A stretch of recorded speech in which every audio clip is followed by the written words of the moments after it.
नमस्ते बालकों, आज मैं आचार्य रामप्रसाद सैनी उच्च माध्यमिक आदर्श विद्या मंदिर विवेकानंद नंदपुरम में साइंस कक्षा 6 में साइंस विषय में पाठ एक भोजन कहाँ से आता है इसका भाग 2 का अध्ययन कराने जा रहा हूँ। बालकों, पिछले वीडियो में मैंने आपको अध्ययन कराया खाद्य सामग्री एवं उनके स्रोत। खाद्य सामग्री और उनके स्रोत जैसे पौधे होते हैं, पौधे भी हमारे लिए परोक्ष रूप से भोजन सामग्री उपलब्ध कराते हैं, इसलिए पौधों को स्वपोषी कहते हैं।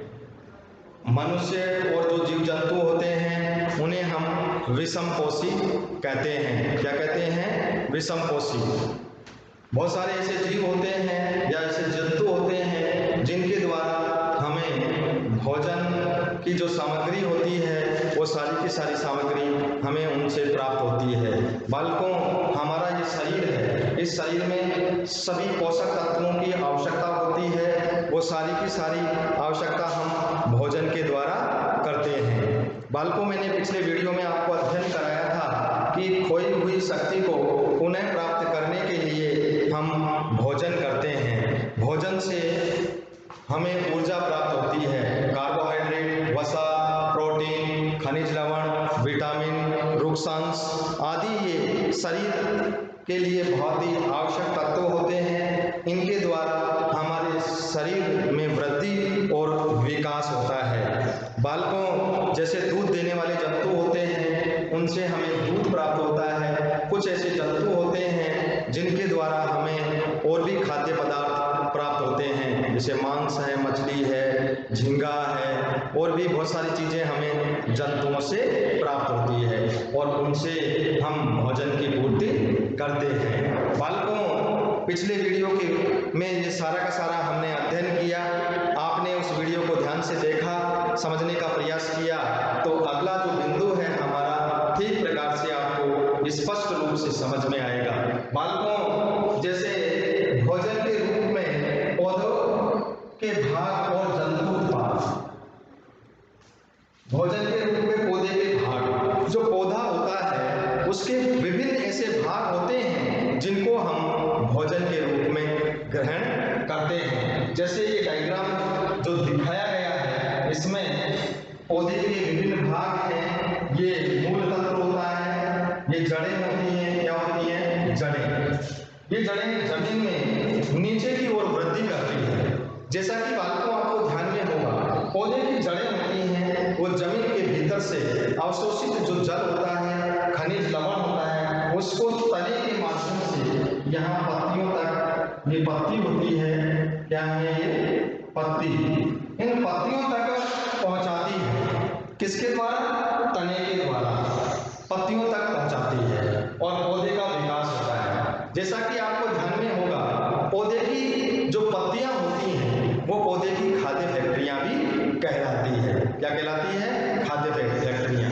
तो पत्तियों में हरे रंग का वर्णक भी पाया जाता है जिसे क्लोरोफिल कहते हैं, और क्लोरोफिल की उपस्थिति में सूर्य के प्रकाश से कार्बन डाइऑक्साइड लेकर वो पौधे क्या बनाते हैं? अपना भोजन बनाते हैं, जिसे हम प्रकाश संश्लेषण क्रिया कहते हैं। ये सारा का सारा हमने अध्ययन किया हुआ है। तो देखिए बालकों, ये जो पौधा दिखाया गया है इसमें ये कलिकाएं हैं, ये पत्ती हैं, और ये फल हैं, और ये पुष्प है। जमीन से ऊपर वाला जो भाग है, जमीन से ऊपर वाला जो भाग है उसे हम प्ररोह तंत्र कहते हैं। क्या कहते हैं बालकों? उसे हम प्ररोह तंत्र कहते हैं। और देखिए ये पौधे की जो फल हैं ये खाने योग्य। जैसे आपने देखा होगा सरसों का पौधा होता है। किसका पौधा होता है बालकों? सरसों का पौधा होता है। तो सरसों की पत्तियां, जिसे हम साग बनाने में उपयोग में करते हैं। साग, साग जानते हो ना? सरसों का साग। और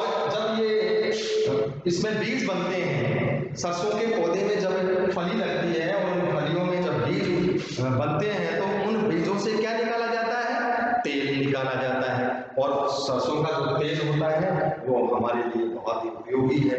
उसको हम भोजन बनाने में काम में लेते हैं, और भी बहुत सारे पकवान हैं, मिष्ठान जो भी बनाने में, पकवान बनाने में हम उसका उपयोग करते हैं। तो बालकों, पौधे हमारे भोजन का मुख्य स्रोत है। क्या है? भोजन का मुख्य स्रोत है। ऐसे ही इसमें दिखाया गया है कि जो ये फूल है, पुष्प है, ये फल है, ये पत्ती है, ये कलिका है, ये तना है, ये पौधे की जड़ें हैं, ये सारा का सारा इसमें अवगत कराया गया है। तो बालकों, आपने ध्यान किया कि हमारे भोजन का मुख्य स्रोत क्या है? पौधे हैं, जीव जंतु हैं। पौधे के बहुत सारे ऐसे भाग होते हैं जिनको हम खाने के रूप में उपयोग में करते हैं, भोजन बनाने के लिए उनका उपयोग करते हैं। जैसे बैगन है, बैगन का भरता बनाते हैं। जैसे और भी जैसे चावल है, चावल को जब पकाते हैं तो पकाने के बाद में फिर उसका उपयोग करते हैं, तो भोजन के रूप में उसका उपयोग किया जाता है। तो पेड़ पौधों से, जीव जंतुओं से हमें भोजन प्राप्त होता है। और बालकों, ये सारी की सारी जो एनर्जी, सारी की सारी जो ऊर्जा है, ये हमें किससे प्राप्त होती है बालकों? भोजन से प्राप्त होती है। किससे प्राप्त होती है? भोजन से प्राप्त होती है। और बालकों, आपको ध्यान में होगा कि जैसे आपसे पूछा जाए कि हम भोजन क्यों करते हैं, भोजन की हमें आवश्यकता क्यों होती है, तो आपका उत्तर होगा कि खोई हुई शक्ति को पुनः प्राप्त करने के लिए हम भोजन करते हैं। क्या करते हैं बालकों?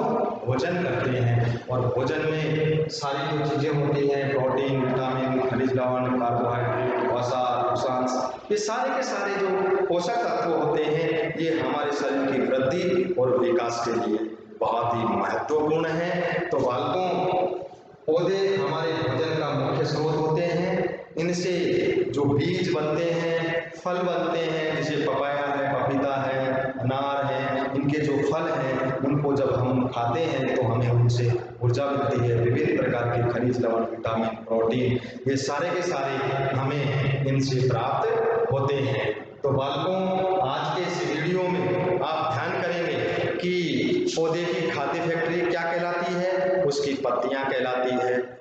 और पौधे के खाए जाने वाले भाग कौन कौन से हैं? पौधे की पत्तियां हैं, पत्तियों को भी हम भोजन बनाने के लिए काम में लेते हैं। और उनके जो फल होते हैं, उनके जो बीज होते हैं, वो पौधे के हमारे खाने योग्य जो होते हैं, वो पौधे से उत्पन्न जो फल होते हैं वो हम खाने के रूप में, भोजन के रूप में उनको प्रयोग करते हैं। तो बालकों, आज के इस वीडियो में आपने ध्यान से समझने का प्रयास किया होगा कि पौधे हमारे लिए किस प्रकार लाभदायक हैं, कैसे पौधों से हमें भोजन बनता है और उस भोजन का हम उपयोग किस प्रकार से करते हैं। तो आज के इस वीडियो में आप ध्यान करेंगे, समझने का प्रयास करेंगे, और मुझे आशा ही नहीं, पूरा विश्वास है कि आप इस वीडियो को ध्यान से देखेंगे तो ये वीडियो आप लोगों के लिए परीक्षा की दृष्टि से बहुत ही महत्वपूर्ण सिद्ध होगा। धन्यवाद। जय हिंद, जय भारत।